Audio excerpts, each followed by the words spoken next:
how do you balance work life? Well, that goes into the sort of the earlier question, doesn't it, of overtime and all that. For me, having a really balanced life is very important, and I think in this instance, actually being a foreigner is very helpful for this kind of thing. For me, generally, I don't do very much overtime, which really helps with balancing. Also, I don't generally work on weekends. Every once in a while, we'll have an event or something where I have to work, or if I go abroad, then usually it'll be on a weekend trip. But even then, we get what's called daikyu, which is, I don't know the English word for that. I don't know, separate days off instead of those days. Replacement day or something, yeah. And I get a lot of those. Ah, that's awesome. So even when you have to work weekends, they're not like too bad. Yeah, I had this buddy, this Nigerian buddy. He worked at a solar panel company in Chiba, and he had to. They had to take the national holiday off, right? Which is a Monday. Right. And so his boss made him come in on the next Saturday to make up for the work. But to be fair, I mean, that sounds when super you're making, illegal. That's super illegal. But at the same time, I mean, you're making solar panels for the world. For the bust your ass. It's for the world. Bust your ass, man. It's for everyone's sake. This isn't a fucking. What do you think you are, a janitor? You're fucking changing the world, motherfucker. Change the world. Okay. Man. Anyway, so that's the balance of work and life. You know, it's not that hard. Okay.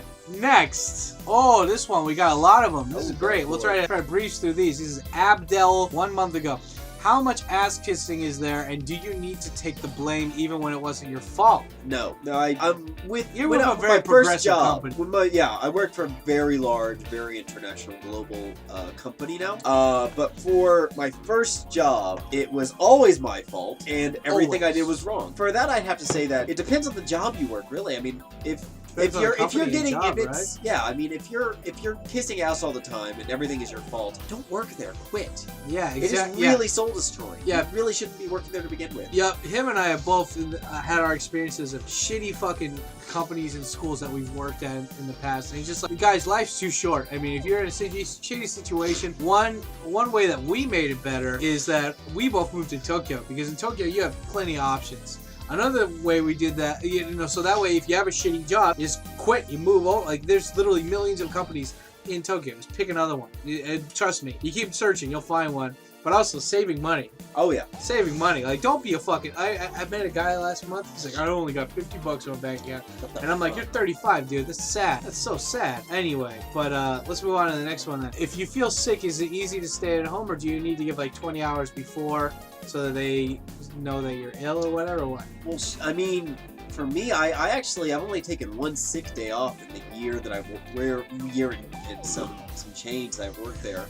I mean, as long as you're not being shady about it, I wouldn't imagine it'd be a problem. Just if you feel like shit, pretty forgiving, right? Yeah, you just call in that morning and say, I'm so sorry. You can also do this. I went to work. Home? Well, I do have an work iPad, so I can work from home. But you go to work, for instance, you go in the morning, and then you just feel like shit, and you're like, I'm sorry, I really gotta go, and then you just take the afternoon off. That's something you can do. You can also take the morning off. Companies, I mean, if you're getting your job done and they like you, they're not gonna go out of their way to screw you over.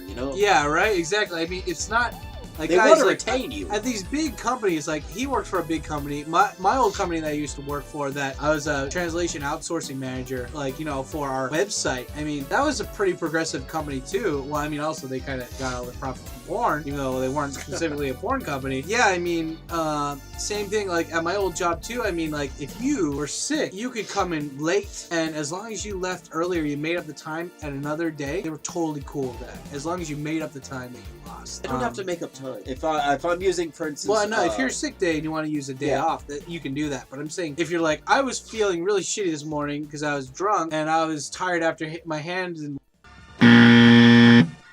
something, it's just. She was ugly.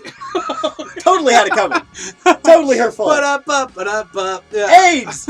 So anyway, but I mean, if you're tired, they'll just be like, okay, I came in 3 hours early, or 3 hours later, you just stay 3 hours afterwards. And overtime is awesome, dude. I mean, I didn't mind overtime because your bosses are never there, and like you could just literally sit down for like 4 hours, just jerk off the porn and just watch stuff. And of course, you have to do your Nippo every day, right? Do you do Nippo? No. At my company, you had to do a Nippo, which is like basically your daily journal of stuff that you did that day. Saying, what did you do in the morning? That sounds something like more what a Kyaksha would do, dude. I was Keiyaku. well, I was a keiyaku. Oh, there you go. So there's a difference, but anyway, we'll talk about that later. Anyways, going to the next part. Are you punched to act like? Are you pushed? Are you pushed? I think to I'm act like pushed. them and drinking alcohol like crazy, or do you decline? This guy likes alcohol. Oh, I love alcohol. Apple cider. Oh god, cider's the shit. Anyways, act like them. I'm certainly one of the more active people in my office, and I think, for instance, I am also very cheap, so I have turned down company parties. Simply because, you know, I go, well, how much is it? No go. You have declined a couple drinking times, and it's been totally fine. Yeah, no problem. I mean, again, if you're doing your job, your company wants to retain you. It's way more work to find somebody new than it is to just say, well, you didn't fill up to, you know, this party this month. I mean, it just, Yeah. I don't see why. Yeah, why some people are so fucking petty that they're like, this guy didn't drink with us, so fuck him, even though he's a valuable asset. Sometimes you'll run into petty people like that. You but, will. But for the most part, if you're working at a decent place like his, they're not going to care about that. They're just going to care if you can do your job or not. Anyway, let's go to the next part. It says, did you already have some pussy from your female coworkers after work time?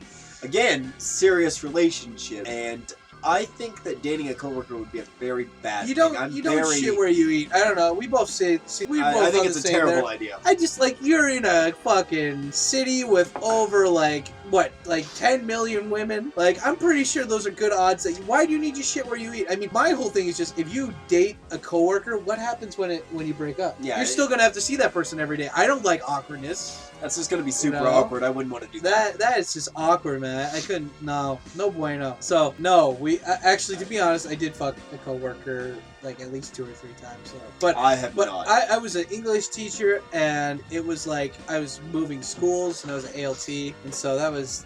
But I never fucked a boss. Well, let me put it this way. At my first real boy job, my ex-girlfriend was also one of my coworkers. So I don't know if that. But she got the job after you guys were dating. Well, no, she got the job because. Then I mean, I'm saying that you guys were dating before. Yeah. Okay, what else? Next, are you ready? Are you really feeling depressed working like a fucking robot? Again, Progressive company, not progressive really company, a robot. no. First job, super terrible. I did get depressed. Yeah. Again, if you're getting depressed at your job, just quit. Yeah. It's not worth it. Life's too short, guys. Life's too short. Just save your money, and like your visa's still good. I mean, even in Japan, I think they're changing the rules now. So like, you have to find a new job within like 2 to 3 months or something. But even It's then, not terrible. if you're, I mean, that's doable, especially if you got savings, guys. Always have savings.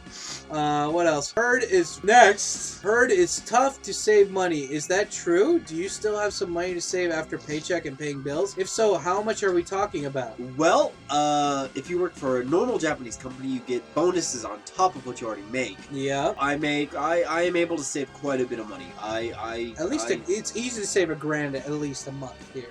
If you're frugal.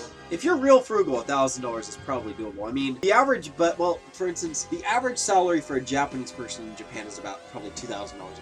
Would you say? Before or after taxes you're talking about? Before. I think if you're working a shitty job. I'm saying just normal entry-level salary, man. Entry level, you're getting paid at least $2,000 to $222. Okay, so like maybe the equivalent. If we just wanted to say 100 yen equals $1, just to make it simple, you're probably getting paid like $2,000 to $2,200 a month if before taxes. If you're an entry level person. Entry level, yeah. Now, if you're 25 and you've been working for a while, like what is it? You will have my at ex-girlfriend. least... She doesn't get bonuses, but she makes at least $300,000 a month. That's not terrible. Before taxes. Yeah, so, you know, that's decent. But again, she's like 32. Right. So, if you're young, I guess if you're working a shitty salary where it's like entry level, you will be making about $2,000 to $2,200 a month, but you get a lot of good experience. You get a lot like invaluable experience. Shit you're never gonna get back from books or working as an English teacher. Oh, good lord, no. And you're also, if it's a good company, you get bonuses. Lots of bonuses. How much is a bonus? Well, it can be anywhere from 1 to maybe 3 months your normal salary. So you can save all of that. And it is Is that tax free? Oh, tax. It is taxed. However, However, generally can make anywhere from say $2,000 to $6,000 easy, just one time, and then well after taxes maybe 5,000 or 4,000 or whatever it is after tax. But very easy to save. And it's very easy to make money here. And plus, if you're working a salaryman job and you're entry level, I mean, you will be always expect to work more. I mean, like I went back to English teaching because I just didn't like the company I was at, and it's just such an easier